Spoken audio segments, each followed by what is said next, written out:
Almas queridas, que nosso Senhor Jesus Cristo a todos nos abençoe com a sua paz. Obrigado por sua companhia, que representa uma bênção, um estímulo à continuidade do trabalho. Estamos em Oswaldo Cruz, interior de São Paulo,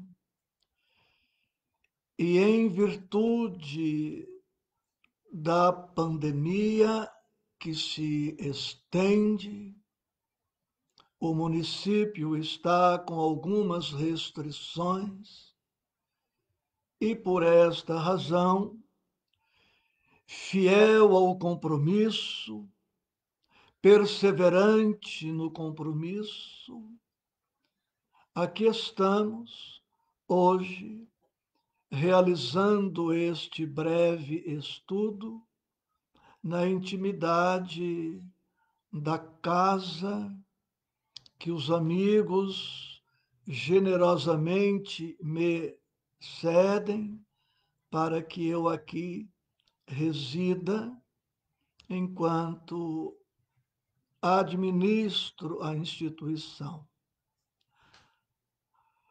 Hoje pretendemos encerrar o estudo do capítulo 10 do Evangelho segundo o Espiritismo. Bem-aventurados os misericordiosos, felizes os que perdoam, felizes os que sentem compaixão pelas dificuldades comportamentais dos seus irmãos. Por algumas semanas nos detemos no tema que encerramos hoje. Capítulo 10, como todos os capítulos, possui alguns tópicos. Perdoai para que Deus vos perdoe, o sacrifício mais agradável a Deus, o argueiro e a trave no olho, reconciliação com os adversários, tópicos estes já estudados. E agora, dando sequência, chegamos neste tópico: não julgueis para não serdes julgados. Atire a primeira pedra aquele que estiver sem pecado. Como temos feito, destaco alguns pensamentos, certo de que não esgotaremos toda a matéria. Neste tópico, aprendemos que não devemos julgar, quer dizer, não devemos decidir sobre a vida do outro. Não temos o direito de sentenciar, de formar opinião, de condenar a quem quer que seja, a menos que estejamos investidos de competência através de concursos públicos e seja de nossa atribuição examinar e decidir sobre o comportamento social daquele que tenha se comportado de maneira inadequada. Esta regra, não julgar, não é e não pode ser absoluta. Vivendo em uma civilização com divisão de poderes, de atribuições, competências, há pessoas que guardam a obrigação de pesquisar, investigar, este julgar, portanto, é relativo. Devemos deixar às autoridades a atribuição, a competência de julgar. O Evangelho está nos propondo outra coisa. Ele está nos propondo que devemos compreender e respeitar a condição do próximo, como esperamos que o próximo compreenda e respeite a nossa condição. E do ponto de vista espiritual, moral, não temos uma procuração de Deus, uma procuração do Cristo ou da espiritualidade, outorgando-nos poderes para que possamos, com estes poderes, julgar o outro.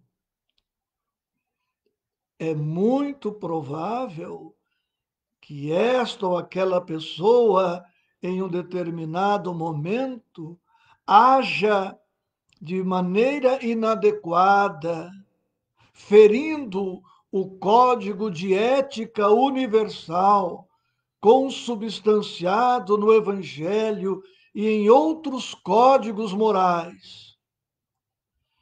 Mas este comportamento do outro pertence a ele, a Deus, ao Cristo, à espiritualidade.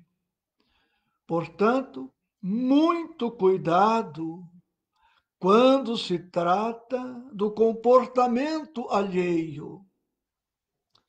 Mas o Evangelho nos recomenda não julgar, mas não nos proíbe de discernir. Em O Livro dos Espíritos, a partir da questão 629, há um capítulo, o bem e o mal. O mal existe na Terra, com certeza. O Evangelho não pede que não vejamos o mal, onde o mal existe. Precisamos saber diferenciar, ou diferenciar, ou ainda distinguir o que é bem e o que é mal. Porque se não formos capazes de discernir, de distinguir o que é bem e o que é mal, seremos vítimas inocentes, ingênuas de comportamentos maliciosos, maldosos, dolosos. E Deus certamente não quer que sejamos vítimas inermes da maldade alheia. Se levássemos ao extremo este raciocínio, não tomaríamos cuidado para nos proteger em nossas casas, não teríamos autoridade para cuidar da segurança, da estabilidade. Quando alguém age mal, em desconformidade com a lei humana, com a lei divina, temos o direito, a obrigação de permanecer atentos, não condenando, mas adotando uma postura que nos proteja. Aliás, uma das leis divinas é precisamente a lei de conservação. E se eu não perceber o mal à minha volta, como vou me conservar? Como vou me proteger? Como vou discernir? Neste tópico, temos aquela célebre passagem da mulher colhida em adultério. Jesus foi desafiado. Perguntaram para o mestre de maneira provocativa: Mestre, esta mulher foi colhida em adultério, flagrante adultério. A lei de Moisés manda que ela seja apedrejada. E tu, que dizes? Era uma armadilha. Se Jesus dissesse, podem apedrejá-la como propõe a lei de Moisés, Jesus estaria negando a excelência do Evangelho. E se ele dissesse, deixa para lá, coitada, isso pode acontecer com qualquer um, ele estaria incentivando o crime, estaria incentivando a conduta infeliz daquela irmã. E Jesus também não podia fazer aquilo, isto porque ele estaria estimulando o vício, estaria estimulando a ausência de compromisso, a fidelidade, dentre outros deveres. E ele diz: quem dentre vós estiver sem pecado, que atire a primeira pedra. Ou seja, querem cumprir a lei de Moisés? Cumpram-na, apedrejem-na. Mas só poderá fazê-lo aquele que não tiver pecado, porque será uma incoerência um pecador matando outro pecador por conta de um outro pecado. E a passagem é maravilhosa e consta que Jesus ficou escrevendo na areia. E alguns estudiosos falam que quando Jesus escrevia na areia, ele estava escrevendo o pecado de cada um que ali estava. Então, sem acusar, mas também sem deixar de ver o mal, ele terá escrito na areia: ladrão. Ele não acusou, mas aquele que ali estava com a pedra na mão e sabia ser ladrão, deve ter lido e feito uma autoanálise, dizendo: eu sou este ladrão, como é que eu vou apedrejar esta mulher? Jesus talvez tenha escrito corrupto, e ali certamente tínhamos corruptos. O corrupto leu o que Jesus escreveu em silêncio, sem colocar nome, e a carapuça serviu, e ele concluiu: eu não posso apedrejar esta mulher, porque eu tenho também o pecado da corrupção. E Jesus há de ter escrito ali na areia vários pecados, vários crimes daqueles homens. E como todos eram pecadores, não tinham autoridade para apedrejar aquela mulher. E um a um foi colocando as pedras no chão e se foram. a começar pelos mais velhos, consta da Bíblia.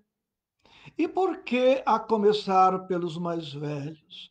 Porque os mais velhos tinham mais pecados, portanto, tinham menos condições de condenar alguém.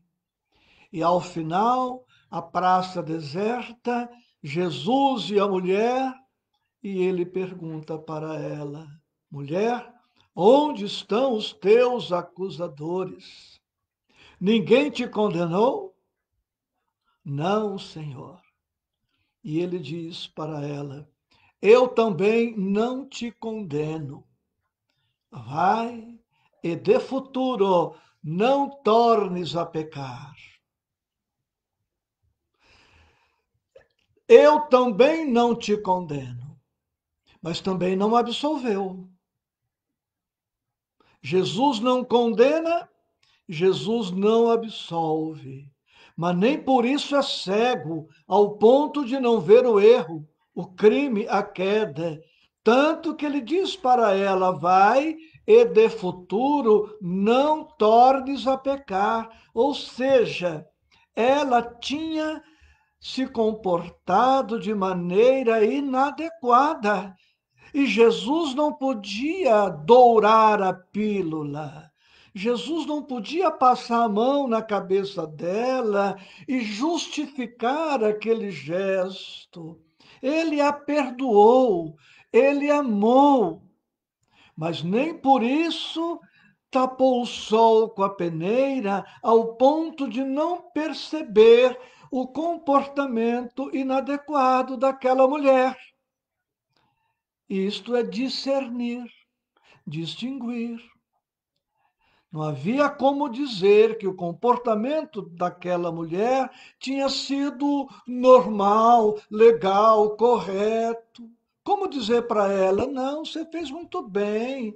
Qual o problema de adulterar? Não tem problema não. Continua. Isto não é perdoar. Isto é ser negligente, é ser omisso e não ajudar o outro no soerguimento. E é interessante que Jesus, ao propor que atirasse a primeira pedra aquele que estivesse sem pecado, ele defendeu a todos. Ele defendeu a mulher, defendeu os candidatos ao apedrejamento, que se tivessem matado a mulher, teriam comprometido a própria história, defendeu a lei de Moisés, defendeu a todos, porque quem ama se interessa pelo bem de todos, sem distinção, sem privilégio, sem inclinação, sem preferência. Jesus não defendeu só a mulher, defendeu os apedrejadores em potencial, defendeu todos. O tópico seguinte, eu prometi terminar hoje, se eu não tomar cuidado, eu não termino. Perdão das ofensas. Há este tópico maravilhoso. Há uma mensagem de Simeão e de Paulo que eu quero destacar. Simeão escreveu assim: pois que vos dizeis espíritas, sede-o. É compreensível que aquele que não conheça a doutrina espírita, que não conheça o Evangelho, tenha um determinado comportamento. É compreensível. Mas a partir do momento que nos afirmamos espíritas, temos um dever muito especial. Pois que vos dizeis espíritas, sede-o. Ninguém é obrigado a ser espírita. É espírita quem escolhe ser espírita, quem quer ser espírita. Agora, uma vez feita a opção pela doutrina espírita, o que equivale a dizer opção pelo Evangelho do Cristo, este há de empenhar-se por compreender mais e melhor o próximo e fazer um esforço no sentido de perdoá-lo. Na mensagem do apóstolo Paulo, no item número 15, no número 15, consta: perdoar aos inimigos é pedir perdão para si próprio. Perdoar aos amigos é dar-lhes uma prova de amizade.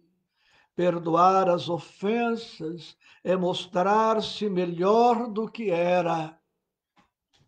Estudemos rapidamente.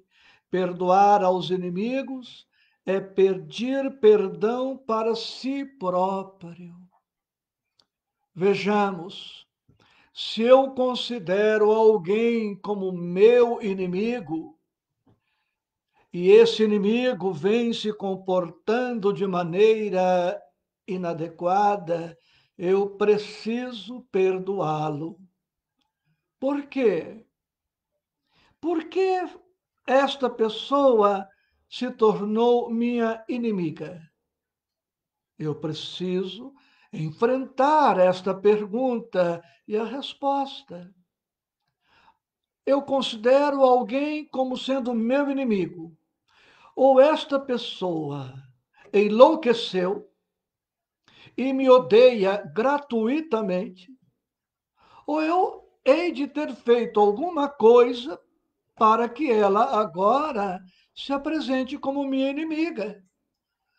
Ora, perdoar o inimigo, pois, é reconhecer que eu agi mal em relação a ele. Ele se voltou contra mim e agora eu preciso perdoá-lo, porque ele está agindo desta maneira, porque antes eu terei agido de maneira infeliz em relação a ele. Remontando-se dos efeitos às causas, das causas aos efeitos, quem terá agido de maneira inadequada primeiro, eu ou o outro?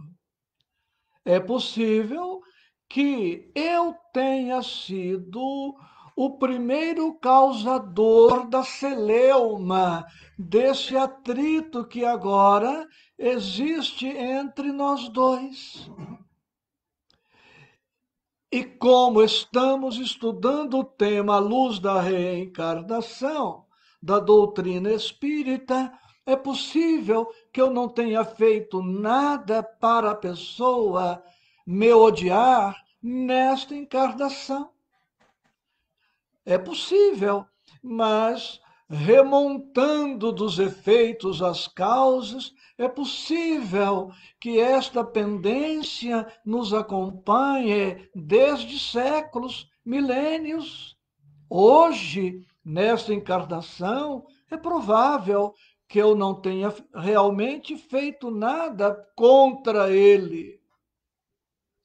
Mas vai saber o que é que eu terei feito para ele em reencarnações passadas. Então, perdoar o inimigo é pedir perdão para mim. Eu preciso chegar no inimigo e falar: olha, você me odeia, você não me quer bem, você vem procurando me prejudicar, e eu queria que você me perdoasse.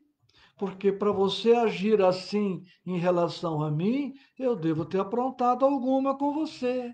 Consciente ou inconscientemente, nesta encarnação ou em outra, não sei, devo ter agido de maneira inadequada. Então eu quero que você, inimigo meu, me perdoe para que possamos restabelecer a amizade que ficou abalada. Pedir perdão Perdoar aos amigos, digo, é dar-lhes uma prova de amizade. É possível que uma pessoa amiga, em um determinado momento, haja de maneira errada em relação a mim, ou eu haja de maneira errada em relação a ela. É a hora da gente pôr à prova a amizade, né? Como pôr a perder uma amizade, às vezes tão preciosa, tão cara, tão antiga, por conta de um comportamento infeliz do amigo. Afinal de contas, eu sempre disse que ele é meu amigo, minha amiga, ou ele terá dito isso de mim, pois quando um amigo age de maneira infeliz, ele precisa da nossa amizade. Ele precisa que a gente dê a ele uma outra oportunidade. Perdoar as ofensas é mostrar-se melhor do que era. Eu me coloco na construção das frases, porque assim eu fico mais à vontade. Perdoar as ofensas é mostrar-se melhor do que era. Digamos que alguém há 30 anos agiu mal em relação a mim e eu passei a curtir uma mágoa, um ressentimento. Ainda hoje, 30 anos depois, 20 anos depois, 10 anos depois, 5 anos depois, e eu continuo magoado. Triste conclusão. Nesses últimos 30 anos, não melhorei moralmente nem um pouco. Nesses 30 anos, ou 20, ou 10, ou 5, o Evangelho não me modificou em nada. Eu não me modifiquei, eu não me transformei nem um pouquinho. Continuo o mesmo rancoroso de 30 anos atrás. Quando, pois, a mágoa envelhece, isto é um sinal de que o magoado não se renovou, não se transformou neste tempo todo, estacionou naquele acontecimento. É o mesmo de 30 anos, 40, 50 anos passados. E se essa mágoa for de uma reencarnação para outra, significa que essa mágoa acompanha a pessoa por 100 anos, 200, 500 anos, vai saber quanto tempo. Temos o tópico indulgência. Indulgente. Importante o conceito. O que é ser indulgente? É estar pronto a perdoar. É aquele que é condescendente, complacente, benevolente. A indulgência chega antes do perdão. Indulgente é aquele que está pronto a perdoar.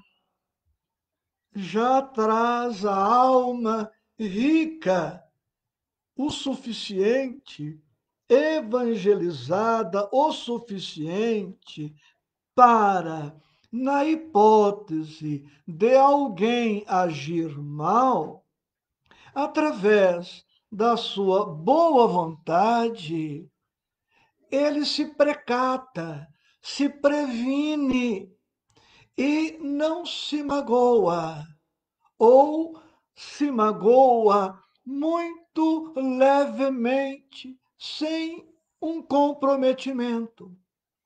Quem for indulgente, estiver sempre com o boa vontade para com o comportamento inadequado dos outros, nem precisará chegar na condição de ter que perdoar.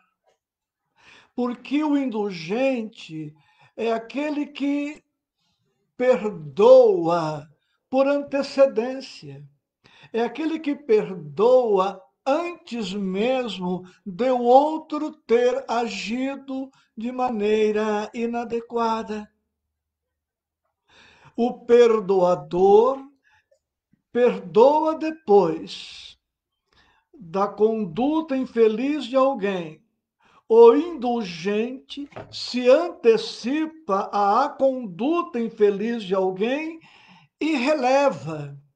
É complacente, tolerante, suporta e já nem precisa chegar no estágio de perdoar. Compreendem? Então, bom seria que nós, mais do que perdoadores, fôssemos antes indulgentes. Eu tenho aqui na instituição algumas pessoas sob meu comando hierárquico, funcionários, aos quais chamarei agora de colaboradores. Eu não preciso esperar que eles ajam de maneira inadequada para dizer, ó, te perdoo. Não, eu posso amanhã, pela manhã, já me predispor, já me condicionar ao seguinte: bem, se algum colaborador agir de maneira inadequada, já de cara, de pronto, eu já vou dizer para ele, ó, fica tranquilo, está tudo bem, tudo certo, vamos em frente. Eu não precisarei chegar na situação mais complexa de me permitir a mágoa para depois ter que perdoar, esquecer, o que não é tão simples, de repente, para todos nós.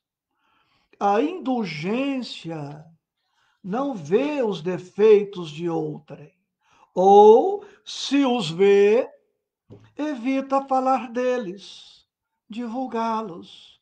Não estamos impedidos de ver defeito do outro. Se ele tem defeito, precisamos perceber isto. Mas não vamos divulgar, não vamos falar deles, usar de maledicência. A indulgência, ou seja, esta complacência, essa condescendência, o estar pronto a perdoar, atrai, acalma, ergue, ao passo que o rigor desanima, afasta e irrita, está dito no Evangelho. E ainda no tópico indulgência, este pensamento: quando perdoardes aos vossos irmãos, não vos contenteis com o estender o véu do esquecimento. Levai-lhes simultaneamente com o perdão o amor. Mais do que perdoar, propõe o Evangelho, precisamos amar o desafeto, amar o agressor. E, a partir do final de junho, nós nos deteremos no capítulo 11 do Evangelho, que trata do amor ao próximo. E, por fim, este tópico: é permitido repreender os outros? E são três questões que aí encontramos. É permitido repreender os outros? Sim, com dois cuidados. Devemos repreender com moderação e para um fim útil. Moderação e para um fim útil. Então, notemos que perdoar não é ser cego, não é fingir que está tudo bem, que o outro agiu corretamente. Esta postura não é boa para ninguém, não é saudável. Toda vez que formos corrigir alguém, façamo-lo com moderação, com cuidado, prudência, carinho, respeito, ternura, suavidade e para um fim útil. Para um fim útil.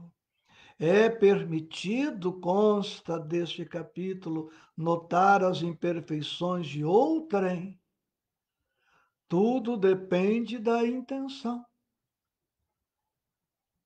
Se a minha intenção, ao notar as imperfeições de alguém, for para diminuir essa pessoa no conceito dos demais, para denegrir sua imagem, para usar de maledicência, humilhá-la.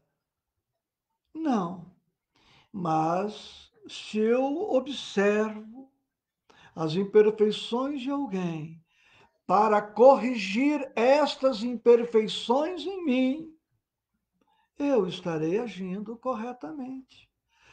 Em vendo o comportamento inadequado de alguém, eu vou poder dizer, olha, eu não devo agir assim. Noto que este comportamento desta pessoa não serve para mim. Preciso evitar isto. E é a observação que vai me permitir isto. E também quando são pessoas colocadas de alguma maneira sob nossa tutela. Os pais, antigamente, corrigiam mais os filhos, estavam mais atentos e eram mais disciplinadores. Hoje, por conta, né, desses costumes, desta liberdade sem controle, as crianças, adolescentes, jovens, nem sempre têm modelos, paradigmas, exemplos bons para as suas vidas. E, por fim, essa questão: é permitido divulgar o mal de outrem? E está dito aí que a caridade precisa ser bem compreendida. Preferível proteger um número maior de pessoas. Se for preciso, para defendermos o interesse de um grupo, de uma coletividade, de uma comunidade, nós usaremos sim de energia em relação a alguém que venha se comportando de forma que não serve para aquele grupo, para aquela coletividade. Então, nós precisamos ponderar tudo isto.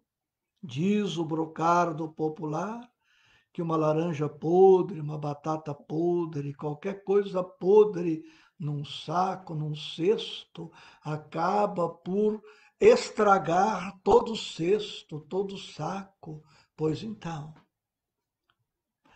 nós não podemos ficar, coitada desta batata podre, ou deste tomate podre, é pecado eu descartar este tomate, esta batata podre, tadinha dela, coitadinha dela, ela também é obra de Deus. Isto não é caridade, isto não é misericórdia, isso é um pieguismo que não ajuda na vida em sociedade. Para defendermos o saco de batatas, o cesto, seja lá do que for, se necessário for, nós vamos eliminar, afastar, isolar aquele produto que não está servindo mais para aquele contexto.